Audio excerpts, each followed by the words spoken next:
Il est 13h30 et c'est Crime Story, les rendez-vous d'Alfred Hitchcock racontés par Serge Sauvion. Aujourd'hui, le nouveau locataire du 6A de Steve Rafferty.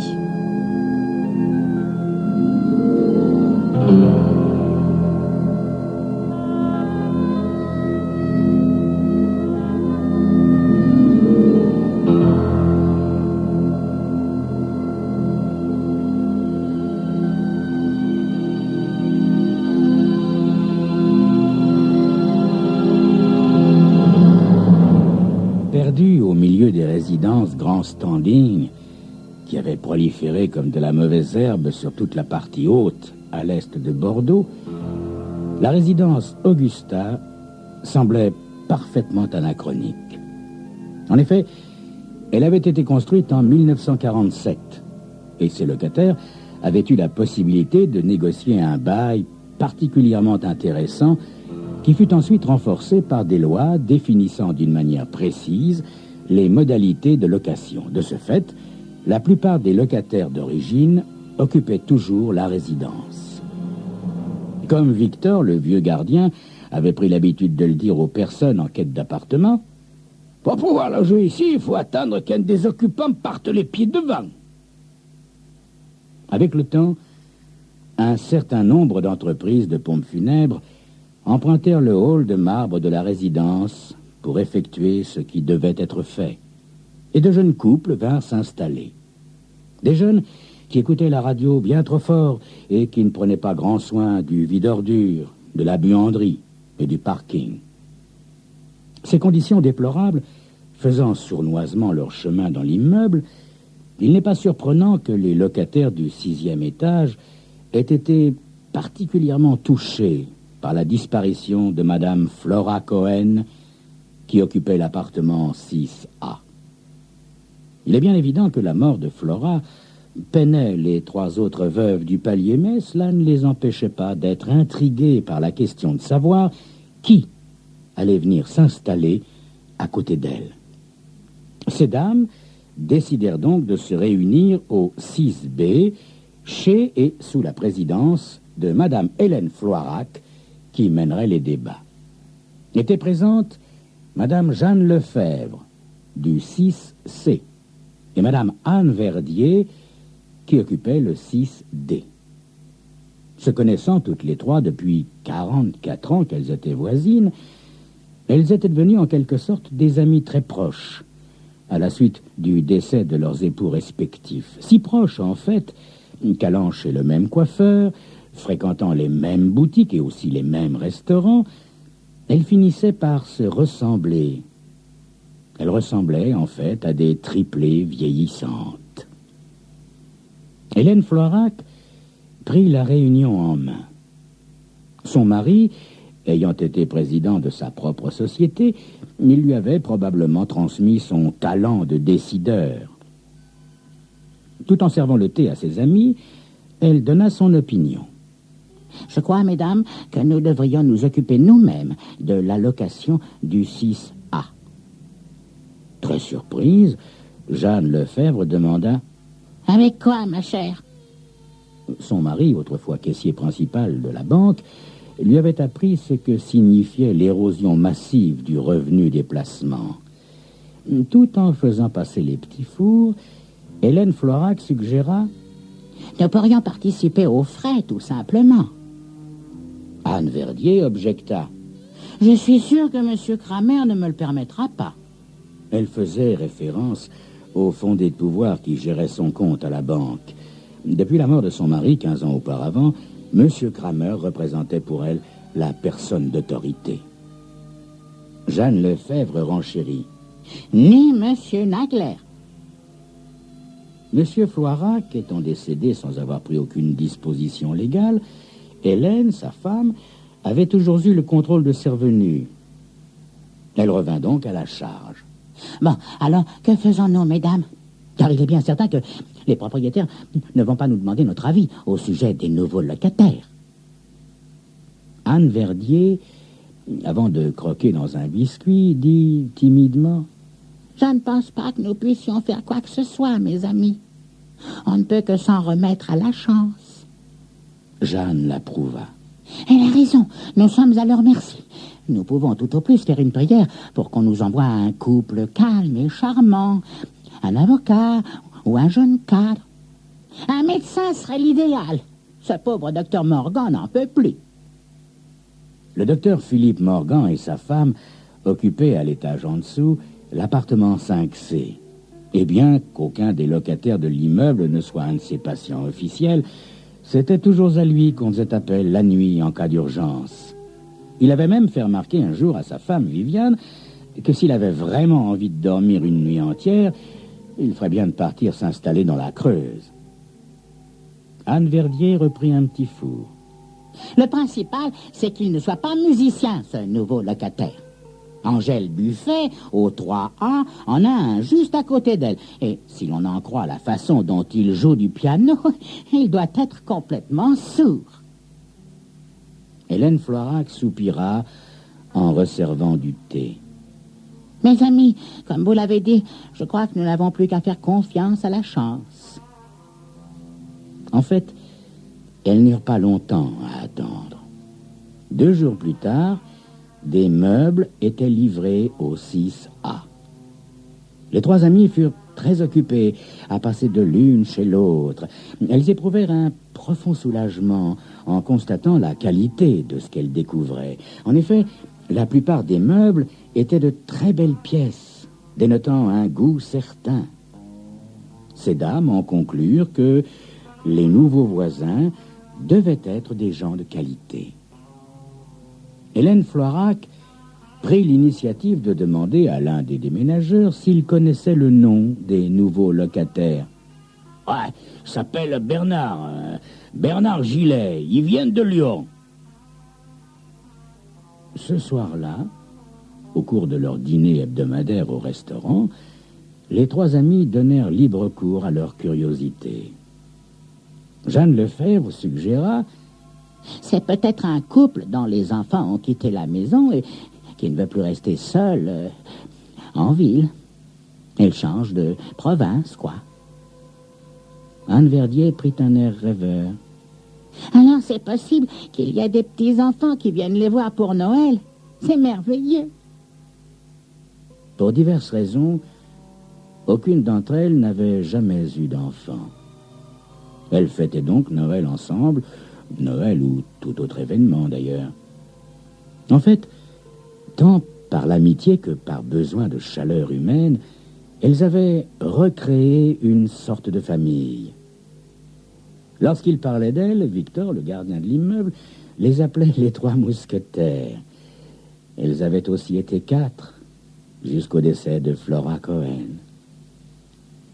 Hélène Floirac avait toujours été la plus réaliste du groupe.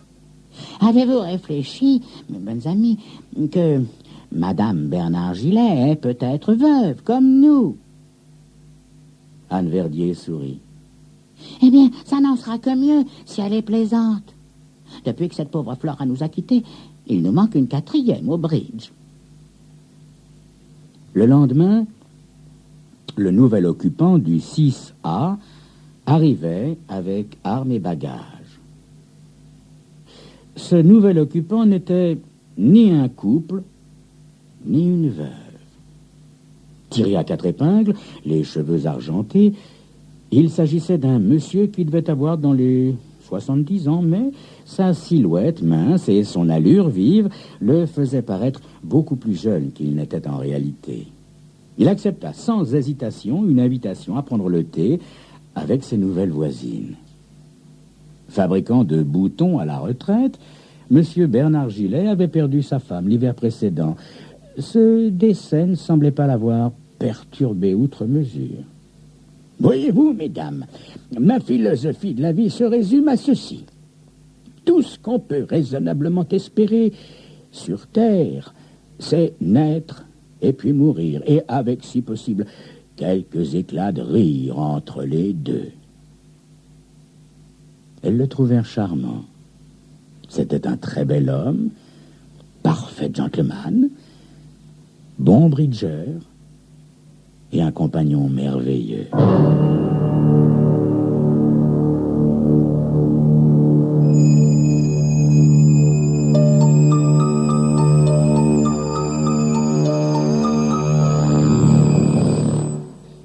Jusque-là, tout va très bien, n'est-ce pas? Mais un coq, même vieux, même déplumé, reste un coq. N'allait-il pas apporter la zizanie au 6e étage? C'est ce que vous saurez dans quelques instants.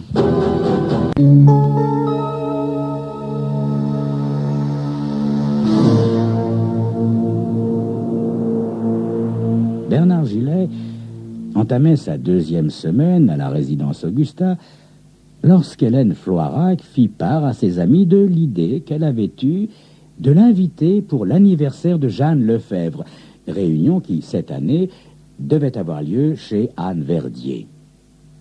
C'est vrai qu'il fait, pour ainsi dire, partie de notre groupe maintenant, n'est-ce pas? C'est alors que Jeanne Lefebvre intervint. « Oh, mais j'ai oublié de vous dire, chers amis, je ne serai pas là pour mon anniversaire. » Hélène demanda en fronçant les sourcils. « Mais où serez-vous donc?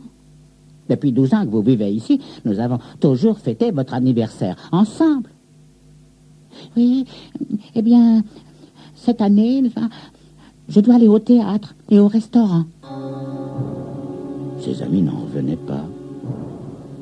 Une femme seule ne doit pas s'aventurer à sortir le soir. Jeanne, vous le savez bien. C'est-à-dire que je ne serai pas seule, voyez-vous. Monsieur Gillet m'a invitée et j'ai accepté son invitation. Anne Verdier s'étrangla. À dîner et au théâtre. Jeanne essayait de se justifier. Eh bien, je ne vois pas où est le mal. Ce n'est pas comme si j'étais trop âgée. Après tout, c'est quand même moi la plus jeune. Cette déclaration rafraîchit sensiblement l'atmosphère du 6e étage. Le lendemain de son anniversaire, Jeanne fut assez évasive, presque condescendante dans sa relation de la soirée. Les choses s'aggravèrent 3 jours plus tard quand Anne Verdier devint le centre d'attention de M. Gillet. Il l'emmena à l'opéra et termina la soirée par un dîner au champagne. En un mois, il avait escorté chacune d'entre elles dans un endroit ou dans un autre, mais toujours individuellement. Le jour arriva où Anne refusa de parler à Jeanne, tout simplement parce que celle-ci s'était empressée de préparer un gâteau au chocolat pour M. Gillet, précisément après qu'Anne eut mentionné que c'était là son dessert préféré. C'est à peu près à la même époque qu'Hélène s'éloigna de Jeanne, qui avait insisté pour être la première à descendre dans le hall chaque matin afin d'y prendre le courrier et, bien entendu, remonter celui de M. Gillet, alors que c'était elle, Hélène, qui en avait eu l'idée la première. Les réunions du groupe devinrent de moins en moins fréquentes. Les bridges et le dîner hebdomadaire furent abandonnés. La froideur se mua en une véritable hostilité lorsque Anne se foula le poignet en butant sur un divan un soir dans l'obscurité. Elle s'entêta à affirmer que Jeanne ou Hélène, qui toutes deux avaient la clé de son appartement, avaient délibérément tenté de la tuer en s'introduisant chez elle pour changer le meuble de place. Elle expliqua aux policiers, qui avaient répondu à son appel pour tentative d'homicide, « Il y a plus de 10 ans que ce divan est au même endroit, là, face à ce fauteuil. Mais la nuit dernière, il était juste en face de la porte de la salle à manger. Ces 2 femmes savent parfaitement que je me lève souvent la nuit sans allumer la lumière. J'en ai pas besoin, voyez-vous. Je connais cet appartement comme le creux de ma main. » Elle s'irrita d'autant plus lorsque le policier lui suggéra qu'il s'agissait peut-être d'une distraction de sa part. Non! Elle n'avait pas déplacé elle-même ce divan. Elle s'en souviendrait tout de même. Elle avait une mémoire d'éléphant. Et ce n'était pas un petit policier qui allait lui faire dire le contraire, enfin. Il n'y eut ni enquête, ni procès, ni jugement avec condamnation, rien. Et Anne demanda à ses ex-amis de lui rendre sa clé. En fait, toutes les clés qu'elles avaient échangées depuis plusieurs années pour aller de l'une chez l'autre furent retournés à leurs propriétaires respectives.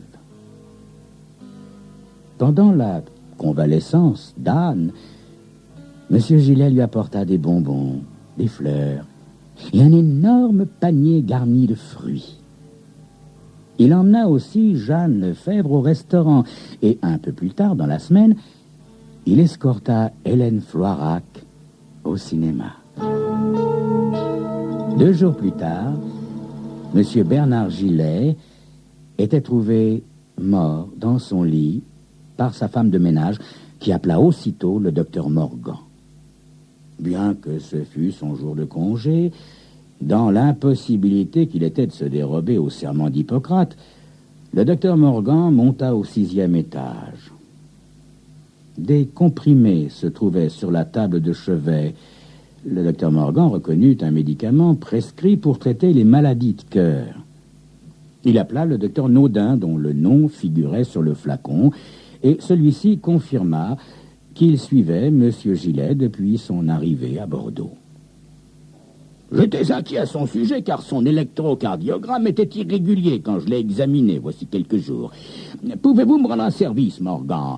Soyez gentil, signez le certificat de décès, ça m'évitera un voyage à l'autre bout de la ville. Bien sûr, monsieur Naudin. J'ai trouvé là un répertoire téléphonique. Monsieur Gillet semble avoir de la famille dans la région. Je vais les appeler. Monsieur Gillet fut incinéré le jeudi et ses 3 voisines assistèrent au service funèbre. Elles arrivèrent dans des taxis différents, mais la circulation était tellement mauvaise qu'une fois la cérémonie terminée, elles furent obligées de partager le même taxi pour le trajet de retour. En route, l'atmosphère se détendit un peu, et le temps d'arriver sur le palier du 6e étage, Hélène Floirac avait invité tout son monde à prendre le thé chez elle comme au bon vieux temps. Après avoir échangé diverses banalités, elles entamèrent une conversation plus intime, relative à l'entretien des violettes d'Afrique, sujet sur lequel Jeanne Lefebvre était fort experte. Gentiment, elle tapota la main de sa vieille amie Anne. « Anne, vous les avez sans doute encore trop arrosés. Je n'arriverai donc jamais à vous faire perdre cette fâcheuse habitude. » Hélène Floirac, qui servait le thé, remarqua: « Je ne sais pas si vous êtes comme moi, mes amis, mais je trouve les cérémonies funèbres particulièrement déprimantes. Pourquoi n'irions-nous pas dîner dehors ce soir ?» Les 2 autres s'exclamèrent: « C'est une excellente idée. Nous prendrons aussi du vin, n'est-ce pas ?» Ce même soir, le docteur Morgan et sa femme, Viviane, sortaient également. Le hasard fit qu'ils se rencontrèrent tous dans le hall, où ils échangèrent quelques politesses. Quand les 3 vieilles dames eurent disparu dans un taxi, Viviane Morgan regarda son mari. « Les 3 mousquetaires. Elles sont vraiment incroyables. Mon chéri, tu es au courant de la rumeur qui circulait dans l'immeuble et qui disait qu'elles en pinçaient toutes les 3 pour ce vieux monsieur du 6e. » Le docteur Morgan rit doucement. « Je veux dire que l'une d'entre elles aurait pu le tuer parce qu'il allait la laisser tomber pour l'une des 2 autres, Viviane. » Philippe, ces médicaments pour le cœur, s'il en avait trop pris, ça pouvait le tuer, non? Oh, je t'en prie, Viviane, ne dramatise pas, veux-tu? Mais c'est possible, Philippe, n'est-ce pas? Ça aurait pu le tuer. Mais bien sûr, chérie. Mais c'est absurde, voyons. Il avait le cœur très malade. Il est donc normal de penser... Est-ce qu'il y a eu une autopsie, Philippe? Il n'y en avait pas besoin, Viviane, chérie. Il était suivi par un médecin. Oui. Seulement voilà. Maintenant qu'il a été incinéré, mon chéri, personne ne saura jamais, n'est-ce pas? Enfin, Viviane, chérie, c'est complètement absurde. J'imagine mal une de ces vieilles dames commettant un tel crime seulement pour éviter d'être délaissée par ce don Juan sur le retour. Mais Philippe, qui te parle d'être délaissé?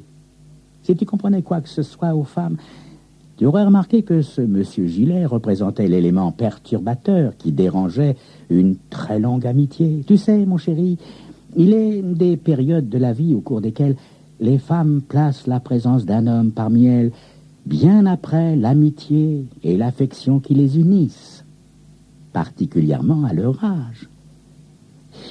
Je me demande qui l'a tué. Je t'en prie, Viviane, arrête, voyons. Personne ne l'a tué. Il est mort de sa belle mort, point final. Tu sais, Philippe chéri, sans autopsie, tu ne le sauras jamais. Personne ne le saura jamais. Quelqu'un a peut-être commis le crime parfait. Crime parfait dont tu as été complice, Philippe. Quoi? Moi, complice? Bien sûr, Philippe chéri. Tu as signé le certificat de décès. En y réfléchissant bien, Viviane, c'est vrai que j'en ai signé pas mal dans cet immeuble. Viviane, ma chérie, je crois que nous allons déménager. J'ai toujours eu envie de finir mes jours dans la Creuse. C'était Crime Story, les rendez-vous d'Alfred Hitchcock, racontés par Serge Sauvion. Aujourd'hui, le nouveau locataire du 6A de Steve Rafferty.